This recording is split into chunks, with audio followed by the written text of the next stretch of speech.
Jos Buttler has officially stepped down as England white ball captain. Now, it was probably no shock. I feel like it had just run its course. I think they would have probably kept him on, but he was just done. Like, I can't remember who said it. I think it was Atherton that said it, was that what you're losing in his batting at the moment, you're not gaining from his captaincy. And that sums it up really well. Since he's taken over the captain, his ODI average has gone from 45 to 40, and it's just not quite the same as it should be. I mean, Jos Buttler is one of the greatest white ball batters, if not the greatest white ball batter we have ever produced in this country. And to see him just a shell of a man, like, you don't even want to see that. Where England go next, I have no idea.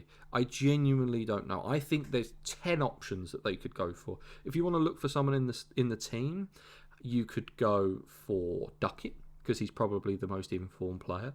You could go for Brooke, he's vice captain. Livingston's done it before.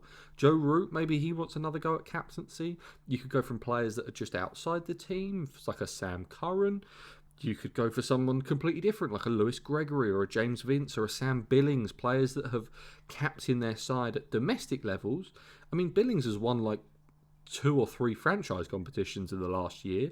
He's actually quite good at it. So could someone like him come into the setup? Or do you just go completely left field and select someone that's never even done it before or even talked about? Give it to a really young player that has no experience.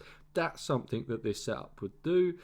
I don't think that this is Jos's fault. I don't think that the non-success, the failures that they've had in this white ball setup for the last 3 years since they won the 2022 World Cup, I don't think it's Jos's fault. Do I think he's a great captain? No, I don't. I don't think he's a good enough leader, but I think it's hampered by the fact of we had this golden generation under Morgan that went from, we were the best white ball team in the world from 2015 up until about 21, 22.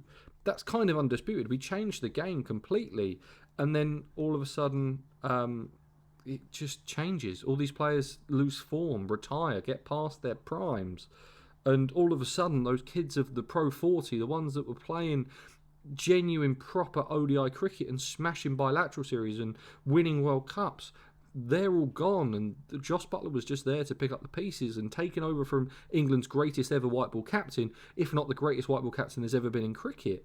That's a hard task. They are big shoes to fill.